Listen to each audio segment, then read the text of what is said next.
One moment. One moment. Ah, we are live. Like we are like really live. Mm-hmm. So, as is the new thing, it is a 5-minute buffer as we build up an initial audience so that we're not talking to empty space. If you have joined the video, do leave a comment, and that's like Urim saying hello. So I guess in the future we can have a show warm-up starting, show starting soon. See, like, As a hi, caption. Urim. Hey, Urim. Well, that could be a future. That's an option. That's a great option. So today's about Drag Race, so I feel like this may either help us gain an audience or will reduce our usual audience because all of the previous stuff has all been about games. Mm-hmm. Hi, Carl. Hey, Carl. See if we can flash the comment. Hello, Carl. Hope you can stay with us for the 30 minutes as the show runs. How are we doing? We are at 5 people are joining in. Yeah, Kenny.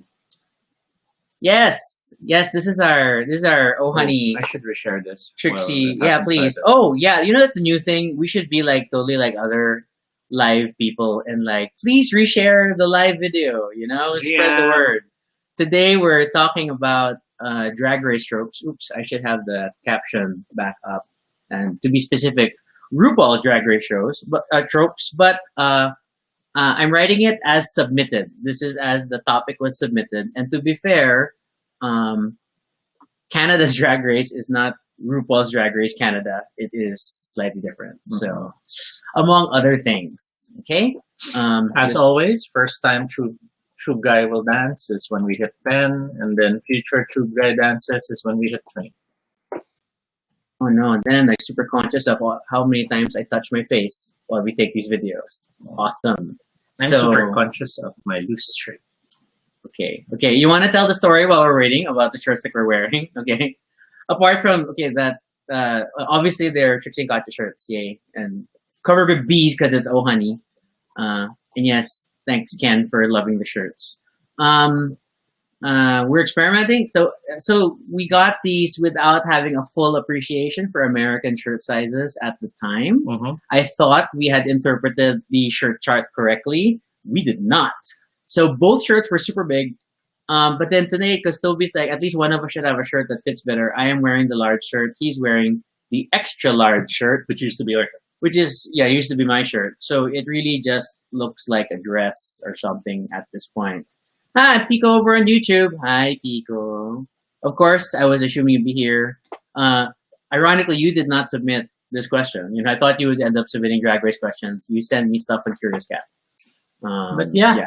It's 9:05. Then start. I guess we started late though. But then sure. All right. So, then we got to read the thing. Okay. So hey everyone, this is Toby. And this is Rocky. If it's your first time here, welcome to Baduy Pride, our little space on the internet where we talk about anything we want. This is completely unscripted except for this intro, and not entirely accurate, but at least it's honest. Join us as we talk about everything and anything random live. And if it's not your first time, we are surprised that you have continued to join us on this thus far daily journey of live stream videos. We cannot guarantee that it'll always be, we can't guarantee it's daily yet, but it's not like we're doing anything else in quarantine, so that's why we're here. Okay, so cool. Typically for topics, we come up with anything we want, but since we're starting, we've been inviting all our friends and viewers to send us any suggestions. And today's suggestion is... I'll send that reminder that you can submit your questions or suggestions at bit.ly Baduy Pride Ideas. It links to a Google form. It does not collect your email, so we do not know who submitted apart from the name that you declare. Hooray! Yes. So, but the topic today is Drag Race Tropes. And this was super open-ended. Like, what do we want? How do you want to cover it? Do you want to talk about bad tropes, good tropes? Before that, we have to start first with what is Drag Race? Yes. So, definitions. Because some people might not know the show at all.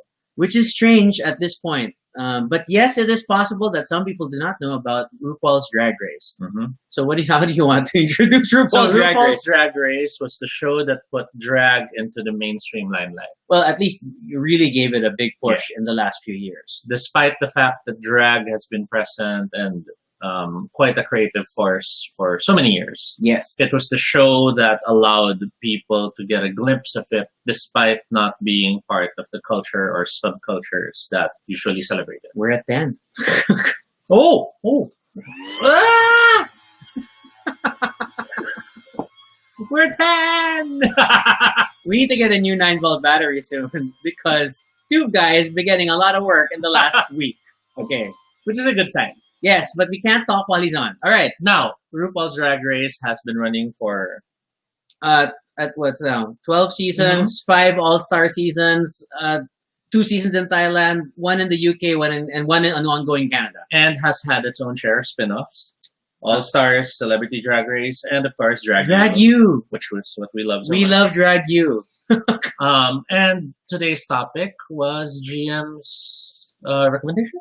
Suggestion, yes, that we talk about tropes in Drag Race. And then what are tropes? It's like stereotypes, running gags, things that keep happening. Or in our case, I guess we chose things that sort of happen so often. Or at least they kind of define the charm of the show, that they happen all the time. And thus we wanted to call attention to them. So that's my explanation for what you mean by tropes. So, to begin, and we'll keep the caption super simple. I do not have live examples of these things because it's really complicated to do clips and whether or not we can use the clips. That might be an issue. Yes. So first off is key catchphrases. It started with the judges themselves saying the same things consistently. I mean, how many runways must you mention eleganza, extravaganza, or don't rely on that body, and all these things. Or why's it gotta be black? All these catchphrases. But the show over time has become self-referential of the other contestants. Yes. Thus, things like "this ain't RuPaul's best friend's race" is something that you hear all the time in the show. Or you have stuff like the line which Adore popularized, which Party, but then reused by Katya. I super love when it comes up and it becomes super flat. Yes, Party, and it becomes a whole new way. We have a shirt for that. We wore it earlier in the week. Yurim shared Vanjie, Miss Vanjie, and just her backward walk has gained other notoriety and all these things. So the very nature of the show embraced the internet and the power of memes and just regurgitated unto itself. And things become hashtags. People say hashtag blank as they talk, trying to create catchphrases. Yes. And the show celebrates it. And that's why it's so memeable and highly memorable. True. Okay.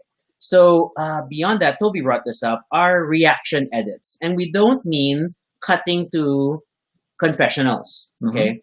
But more how they curate people's reactions to things regardless of the time that they happen in the show, in order to intensify or to highlight the moment. So you have a character. Yeah, you'll have one of the cast contestants, whatever. You'll have one of the cast making a statement, and then it will cut to an edit of all the reaction expressions and shots, which might not even be the expressions they were giving when that statement was given. And you can tell sometimes based on what they're wearing. At what point of their makeup they're on, or who they're standing beside. You normally see people teleporting around the room if you pay closer attention to the edits, but it sells the drama. So, and that's why we're there. I mean, it's a hallmark of reality TV in general, but we do see it notoriously used in Drag Race to great effect, and it's not a complaint. Nowadays, it's even the contestants being self-aware that there will be editing. Yes. So you have like Jujubee with all her, scene-stealing moments of suddenly talking about her cat, or making all these weird confessions when she's voting who she'll vote out. Knowing that it's going to become clips, become featured, become GIFs on the internet. So, hey, it super works, and they all feed into the ecosystem, and we celebrate all that content. Oh, and her most recent one, where she breaks the fourth wall. Oh. And she talks to the viewers knowing it will be used. Which is very, very useful in political protest on Twitter these days. Anything my ass. All right. Favorite one in which I installed this stupid app just to do this once. The Shade Rattle, and the Shade Rattle has become so. It's a. They say it's like a rattlesnake sound or snare or whatever, but it has become super useful for. It's not a licensed button. You don't have to show it. Yeah, but at least they know that there is an app.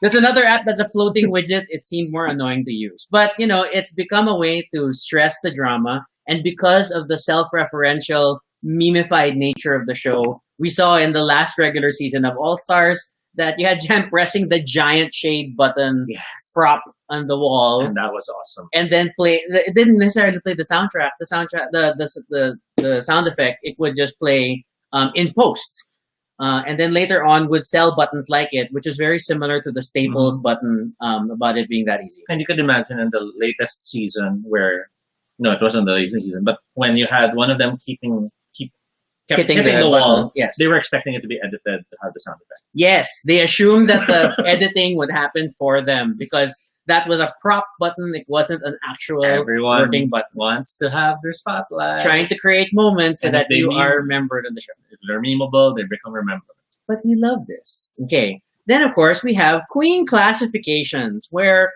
we are, repeatedly introduced to the diverse stratification of drag queens, that you are a pageant queen or a YouTube queen, a comedy queen, a social media or Instagram queen. And it's funny how people sort of trap themselves into stereotypes, whereas saying, I'm more than that, I'm not just that. But it at one point is an excuse. The other point, it is a proud declaration of what they are. Yes. But it seems to be that in order to fit into molds that is easier for the audience to understand, we must classify your queens. And I don't know, it's a thing. It works in general, but it doesn't define them. But it's definitely a trope. And as a trope, it functions well because when you say someone's a pageant queen, you now prime the audience to expect, that person's going to serve looks. Yeah, big dresses, knows how to answer Q&A on stage. And if the queen is some sort of a social media queen, then, let's judge and see if she can act. Let's judge and see if she can lip sync. So it's a way for the audience to be more in the drama of the moment. Yes. Okay. Then I wish we had good examples of this. We didn't have enough research because Mondays are busy work days. But personalized, well, not really exit messages. I realize these are personalized elimination messages that when RuPaul doesn't just say you're out or doesn't just say that I have only one photo in my hand every week, but will always have a tailored elimination message that is specific to the challenge of the day and why they lost. Whether it's the statement of the person, the way they performed, the way they look, but it's always a nice tailored statement to hit that person more in the sense, not hit in terms of an attack, but hit in the sense that it's you. It's specific to them. Yes. And I admire the writer's room for this show that has to scramble to write these things beforehand. I always wonder about that. Like, is it in between takes? Yeah. They'll have 5-10 minutes to scramble stuff up.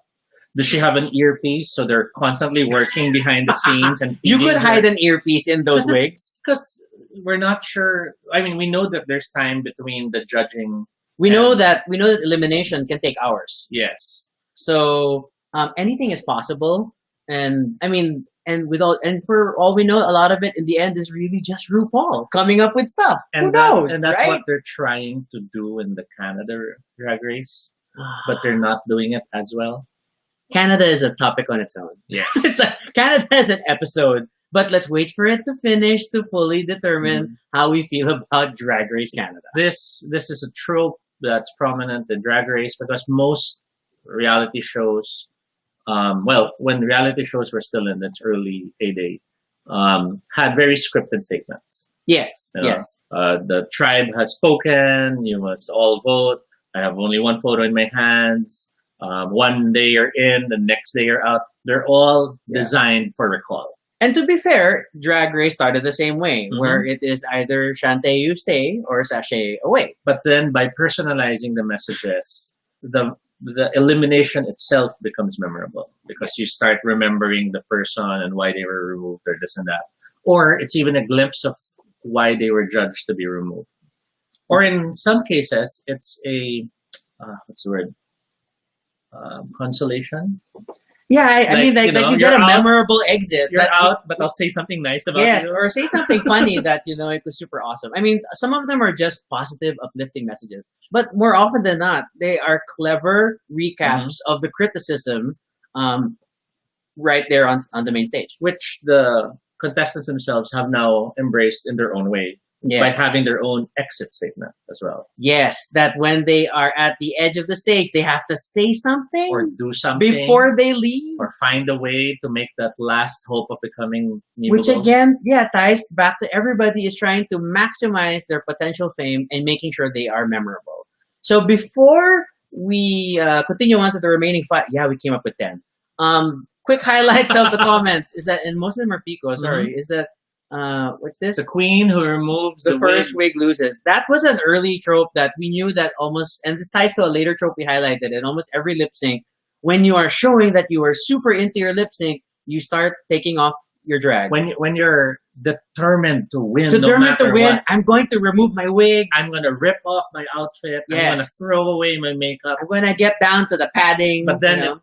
From that extreme, it suddenly had to shift back because I guess maybe they were told, I don't want you to lose your look. You still got to look good at the end. So you're breaking the illusion. Like that. Then yes, as highlighted earlier, Urim, our straight friend who we've gotten into this, talks about Vanjie.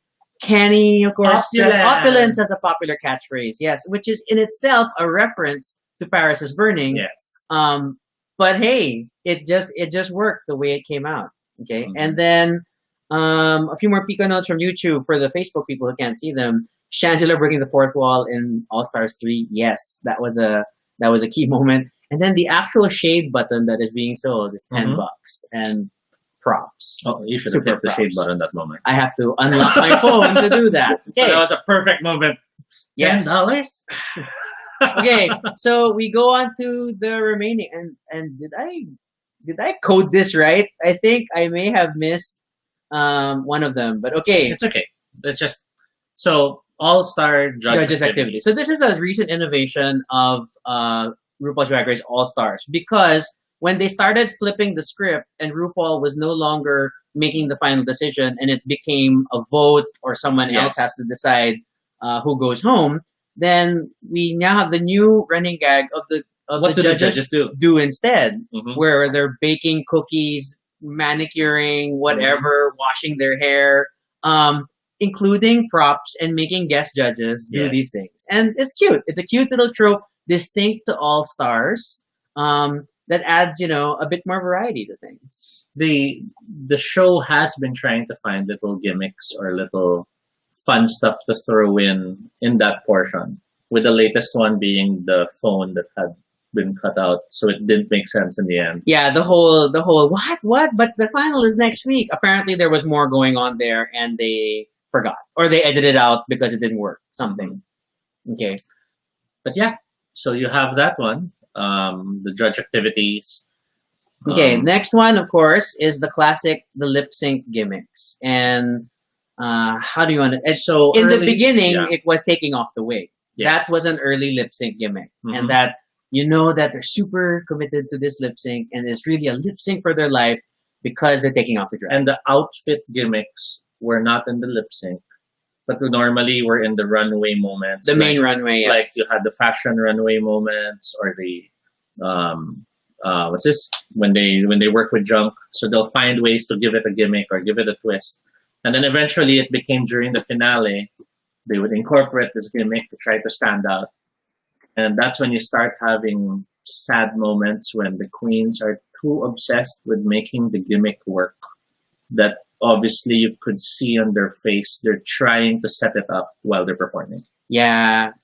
Especially outfit changes and, I don't know, thing reveals. I mean, okay, to be fair, and we come from the perspective of having been watching the O Divas of O-Bar for many, many years. And we are well trained in what we call cover dresses, We know that they're big, poofy dresses that hide your silhouette. And don't necessarily look great. Don't necessarily look super great, but they are there because you can take them off to reveal another outfit. The Odivas have been doing them for years, and more we've seen them incorporated in Drag Race, especially in the final lip syncs. A lot of times they're dresses where you can't see the arms, or they're dresses that has a huge frigging belt, or they're dresses that are giant boobs. Yeah. You know that there's going to be something in them, even if they fizzle at the end. Sorry, Miss Cracker. So yeah, but we love things you, like but that was not. It good. didn't quite work out. So, but you know that the lip syncs, the lip sync gimmicks have become more and more elaborate, and even of course you have the iconic Sasha Velour rose petals in the wig, rose petals in the gloves, which again I will parallel to what we've seen locally. The way Precious Paula Nicole hides things in her drag is fantastic, including giant litters of soda. Yes, or Tang, you know, because it's a thing. You got to see it. But yeah, sachets, rulers. I miss ruler. Anyway, obviously we are feeling a major O-Bar hangover as we discuss this topic. I would love though if the show's queens would find a way to do some of the new twists that the local queens do. For example, when Bird Box was all in the heyday, you had Dee I don't have a video of this. Dee Holiday's iconic Bird Box performance of but I'm song, Like a Bird. Yeah, yes, it was I'm Like a Bird, right? And it was just two different fandoms meshed into one, and it was a perfect, beautiful mix. Which I know is hard to do because in RuPaul's Drag Race, you'll have to work with licenses. Yes. Okay, quick moment highlighting a few other things. Asia's Butterflies, RIP, which, again, sorry, I'm going to be obsessed with. We also had a few butterfly moments in O-Bar, which becomes a reminder that butterflies are active in the day and not at night. And they don't always work at a show at midnight. Yes. But, you know, it's a thing that happens. Noelle has highlighted revealing a wig under a wig. Yes, totally. That is a classic one now that we see it over and over. And also adds in, speaking of hiding stuff, I think I saw it from Jaja.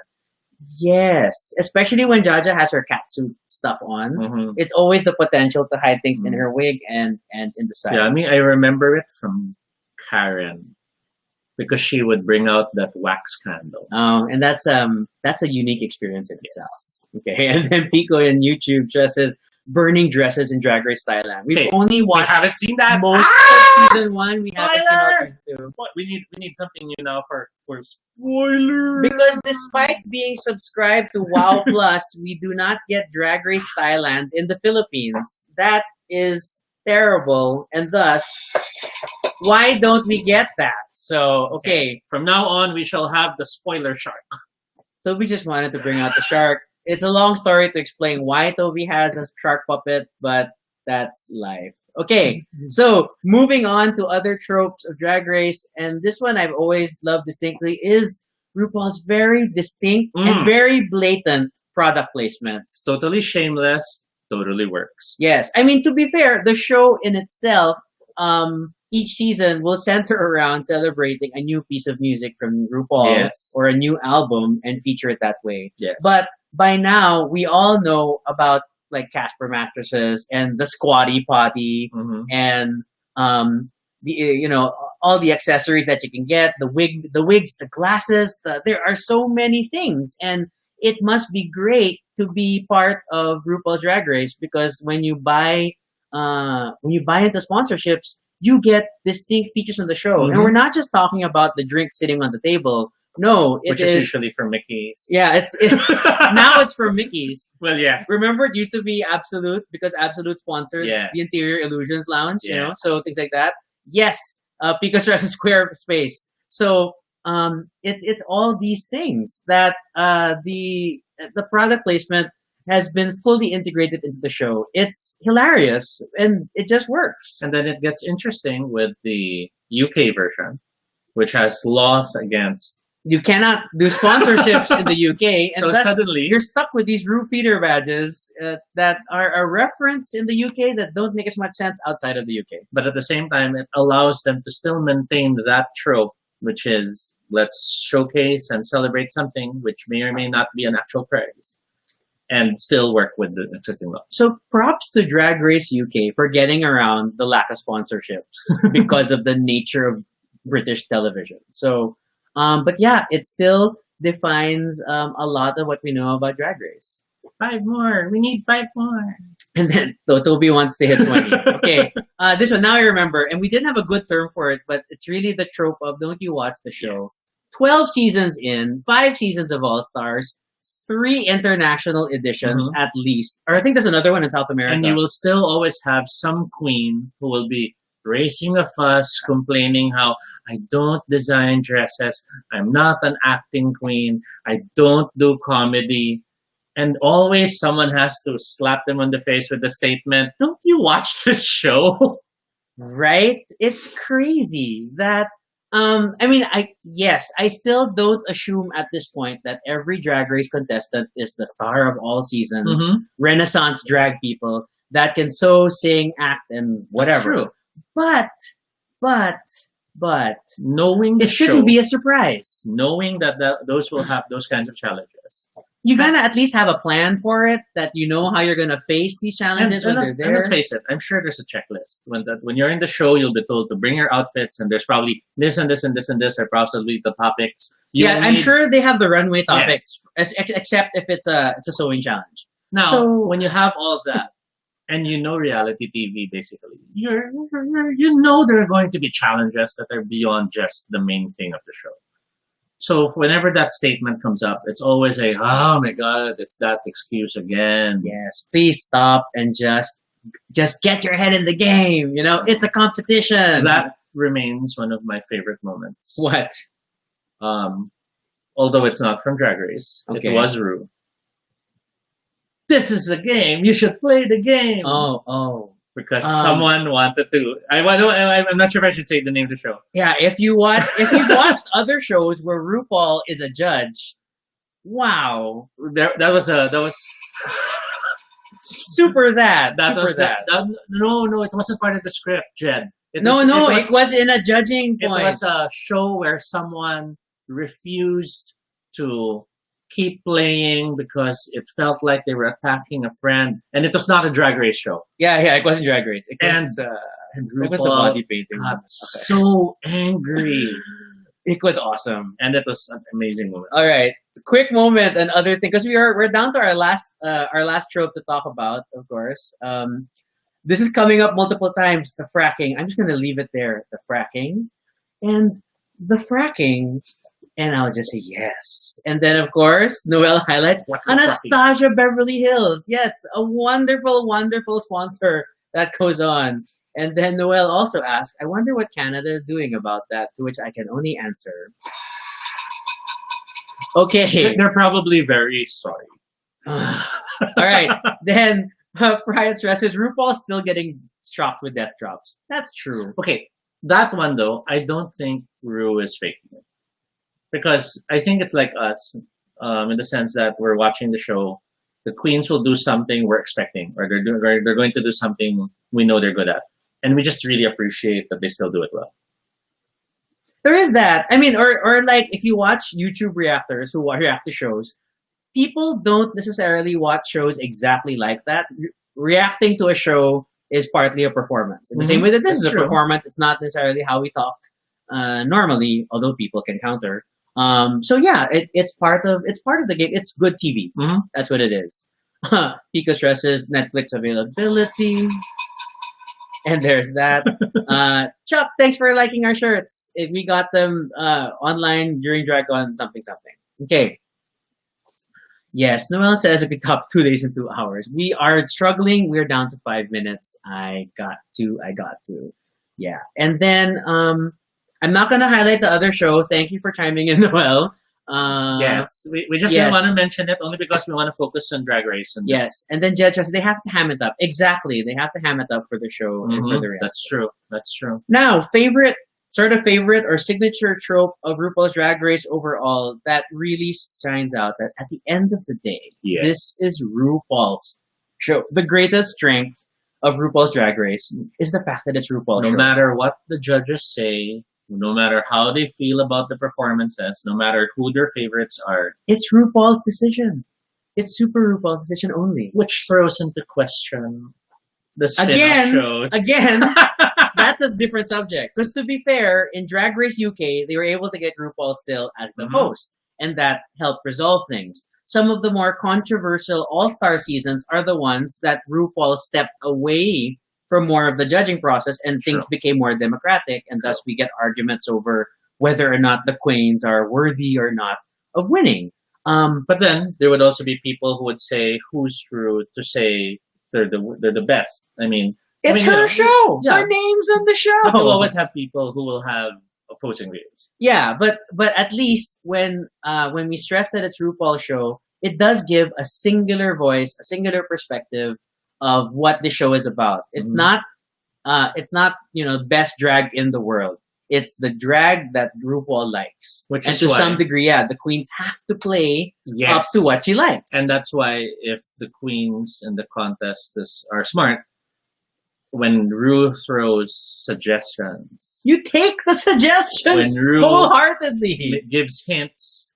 Are you gonna rely on that? I think you should have this as a nickname. You should embrace those things. Yes, those are sure ways to show you're a great person on the show. But at the same time, it doesn't necessarily mean that that's all you're going to do anyway. Because at the end of the day, it's her show.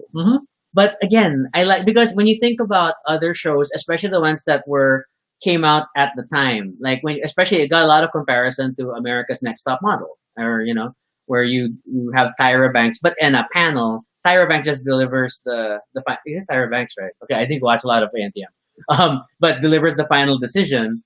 Then it's always like this weird secret judge's decision that you can't quite figure out. And then in Drag Race, it just became different that, yes, the judges will give their critiques, will say all this stuff, but then in the end, silence. It's RuPaul's show. She's the only one who's going to make a decision. To be fair, behind the scenes, I'm sure there's some level of deliberation, but in the end, it's her show. And I think that's what has carried RuPaul's Drag Race through the years. That's what has made the brand what it is, and that's why Drag Race Canada feels weird. Yes, because it's a panel. I thought, and this is like a minor, quick critique. I thought it was going to be Brooklyn Heights would be the Ru figure. I thought too, and then everybody would lean towards that. But then it seems like they're cycling through their panel, that everybody gets a main highlight point. And that's where a lot of our audience drama is stemming from. And even having the guest judges read out the iconic lines of the show. The intro before the runway moment. Yes, the don't F it up, then it just feels very odd, especially when they change the words. You know who I'm talking about. So, it kind of, on a personal note, there's only an opinion. It is not, it could. It feels like it dilutes the brand from what it was. It could be a pseudo-political move in the sense that they foresaw people would say Brooklyn Heights was just a contestant. That's so true. Why should Brooklyn Heights be the voice of drag? Or is it because Canada is such a nice country and therefore it's democratic? Too. I was also thinking that. Because you'll notice, in as much as there's the possibility of, let's say, one is about the drama, one is about the looks, and one is about the talent, they don't. They still make sure that they flip things around. He might be judging them about how they show their attitude, but then in a later episode, he's the one focused on the clothes and the other one's focused on the attitude. So it's really sort of a democratic way of keeping things apologetic. Yeah, but I don't know. It's not, to be fair, it's not RuPaul's Drag Race Canada. It's Canada's Drag Race. It's a different show and therefore a different perspective. So, and Brooklyn. Yeah. Wait, highlights first that yes, and Brooklyn did win. No shade there, and we were, oh my God. And suddenly remembering we would have been watching Brooklyn Heights by now. Yes. We still have the tickets on the show whiteboard. Would have been this week. Yeah. Okay. Wow. This is not one of our friends. Hi, welcome to the stream, Jay. Hello, Jay. Explorer welcome Blog. to our We appreciate small show. Yeah, and we're almost done. Well, highlights. If she won, people might feel differently. Maybe. Then, wow, you didn't have to turn on the sound for your timer. No, of course I have to. You know why? And that's 30 minutes. That's 30 minutes. I'm afraid that means that's all the time we have for this show. But let's let's go through the ending rigmarole, which of course is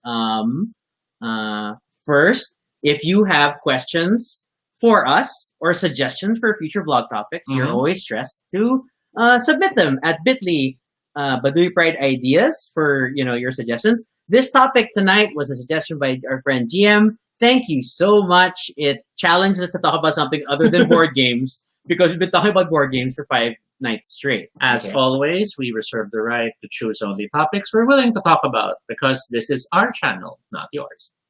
Yeah, we love and then you can follow us on Is Twitter. it not obvious? All Toby No Shade, RG Sunico, or you can find me on other social platforms as well. I may or may not be private. You can message me so that I can determine if I can add you.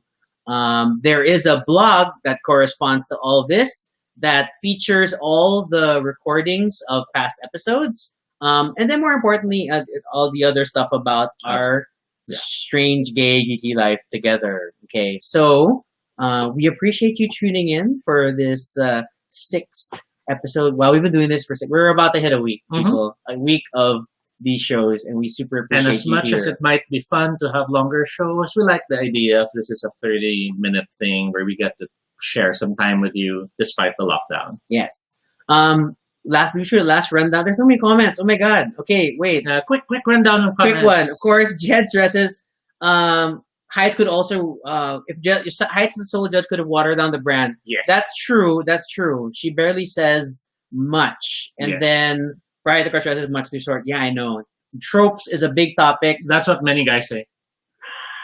Okay. Then GM says you're welcome. Yes, thank you very much for this. My stresses, we probably need the drag race. Well, yes, that's true. GM actually suggested 4 different drag-related topics. And just so you all know, we actually use a randomizer to choose from the list of topics. So it's kind of hard when the next drag topic will come out. But who knows? Although the randomizer will almost always pick an old topic first for some reason. Okay. Oh, someone missed you both. I guess miss you both. Oh no, that's I can't remember the name. Performer in Obar way back in Malate.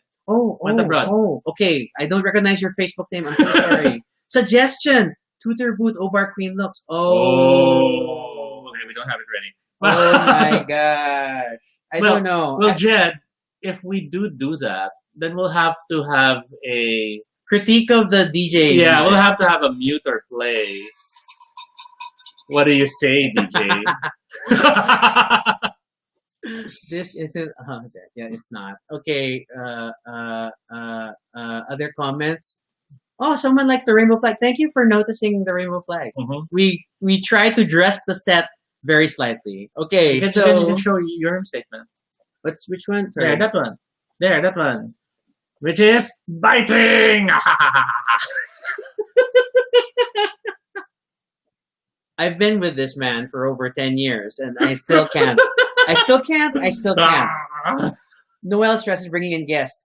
This is in the works. We're trying to figure out who would be willing to do live with us. I definitely want to talk to the ODivas about interviews. We would like to feature with them one by one. It'll be tricky. I have to make them sign up for Restream to do this. Okay, so finish the outro. So we had a lot of fun, and we hope you will join us next time. So be sure to subscribe for notifications, whether on Facebook or YouTube, so you don't miss our next live stream. Once again, I'm Rocky. And I'm Toby. And this is Baduy Pride. We have now mastered the fact that we need to now pose for the end screen so that the screen doesn't end in a weird place. Okay, where's the end button? The camera's over there.